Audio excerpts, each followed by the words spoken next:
Alright, so here it is. Here is the final form of the um, motorcycle tire temperature sensor. I managed to build it inside of this little small project box. It just barely fits. It's really, really tight squeeze, but it fits good. Didn't do a very good job getting a hole punched in this thing. Had to use my soldering iron to just kind of burn a hole and then get a knife and, well, anyways, it works. It's not too pretty right there, but I don't really care. So here is the device itself, and here is the app.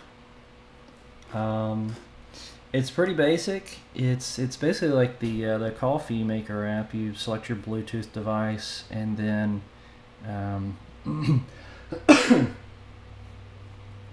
it just starts inputting, or it starts outputting data from the sensor.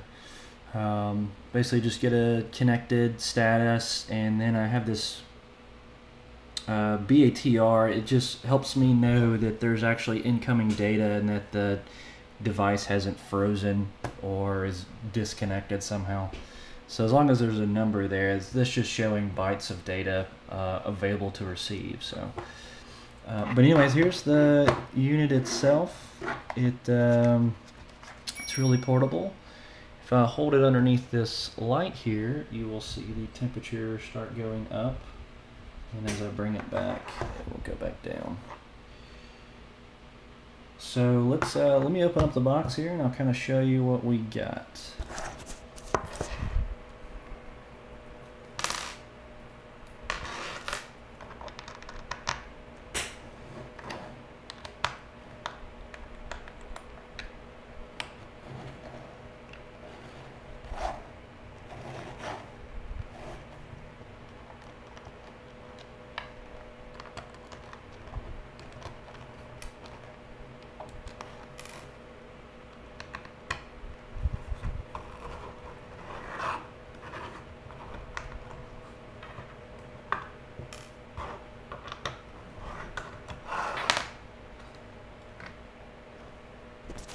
Alright, so here it is. Kind of like the Bluetooth coffee maker, we have our Bluetooth module over here. We have our Arduino Nano here. We have our IR thermometer here. We have our 9-volt battery, and then I've wired up a little on-off switch. This will probably disconnect the app. That way it's a little bit easier rather than pulling the battery every time you want to turn it off. Let me reconnect it here.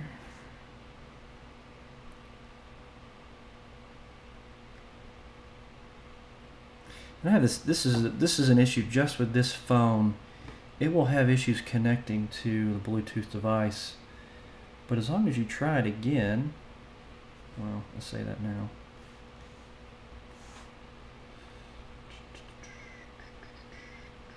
There it goes. As long as you try it again and it just connects. I don't know. It doesn't do that on my Galaxy S4. I think it's these old Droid X's. It's just probably not the greatest firmware version of Bluetooth or something like that. But anyways, you can see the red light there. That means it's connected. But that's it. It's wired up. Got everything fit in there. Really nice and tight. Not really no more room for anything else. But I will post pictures in the about of this video. I did go for a test ride. I got it mounted on the motorcycle. Had it mounted right above the rear tire, and it was probably about an inch away from the tire. It was put there with some of that Gorilla Tape. That stuff works really well on plastic. It holds very strong. I was afraid it might come loose after a while, but I rode around for at least half an hour, and it didn't come off, or didn't come even close to coming off. That stuff's pretty strong. I then taped the phone to my gas tank. I'll post pictures of that as well. But right off the bat, I it was kind of interesting. I had in my mind, I had certain results I thought I would get. It was a little bit different. When you first start out, the portion of the tire in contact with the ground and the portion of the tire that's at the top, in a sense, are two separate degrees. So for about 30 seconds, it flip-flops on temperature pretty fast, because it's the tire's temperature is 2 different degrees on both ends. But after a few minutes of riding, the temperature did slowly start evening out and going up. Now I have a Gixxer 600, and these were Pilot Power 2CT tires. It was getting, on street riding, I would notice 90 to 95 degrees Fahrenheit.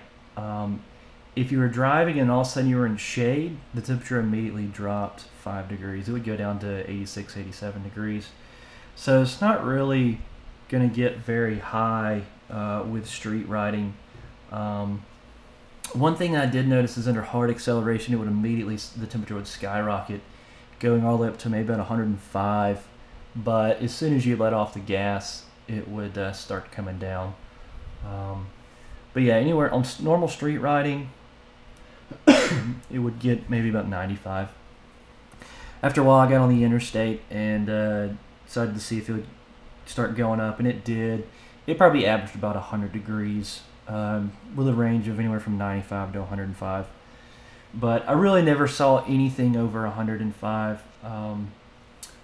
You know, it's just gonna, the temperature outside was about 60 degrees here in Alabama.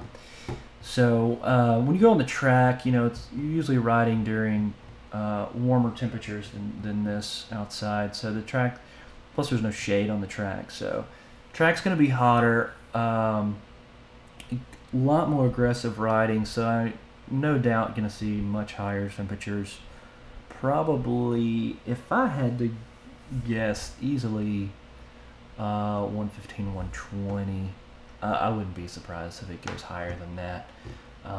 We'll see. I'm working on a way to get this mounted on the track bike, and we'll see how it does.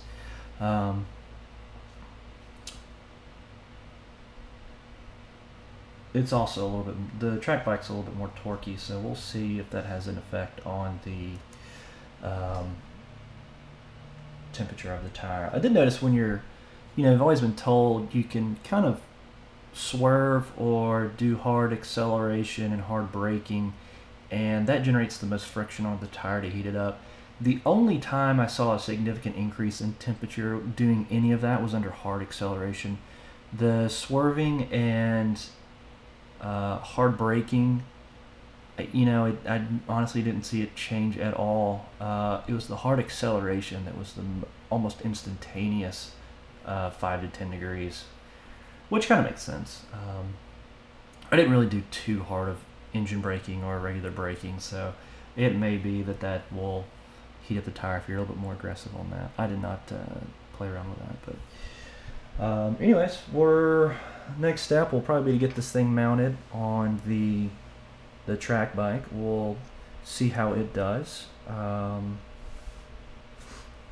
Also, the issue of mounting this probably a little bit better for track riding. I had it mounted on my Gixxer, and it was mounted fine for street riding. I don't know if I'd feel comfortable with it mounted where it was at for the track. It might actually be okay. Phone was mounted on my gas tank. Again, I'm probably going to have to find a better place to mount that.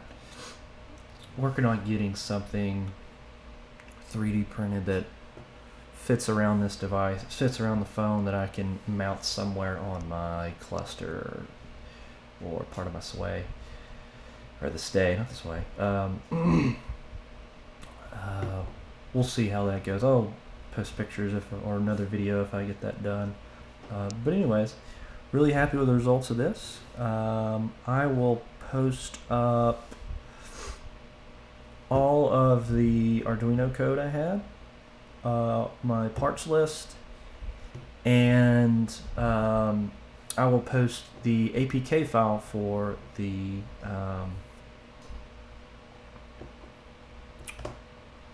Android app, and I'll see if I can get the code posted as well.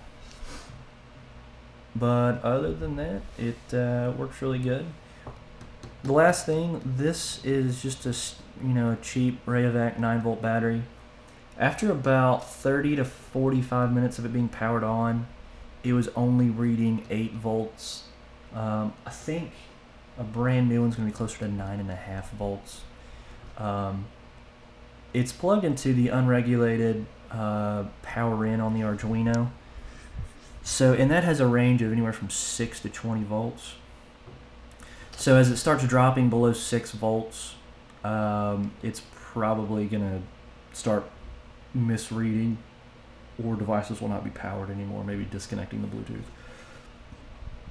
We'll see. But anyway, I probably got 45 minutes and it dropped 1.5 volts. So maybe another 45 minutes, I'd put it at 6.5.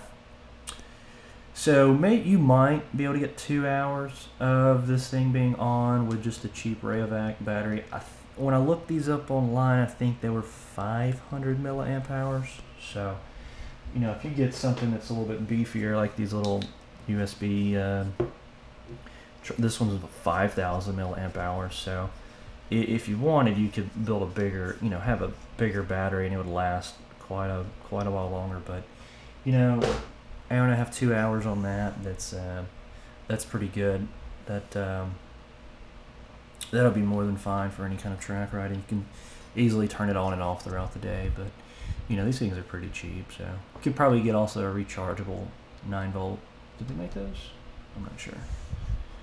But and those would have higher milliamp hour, probably 1,000 or something a lot higher. You could easily get and double or triple the battery life. But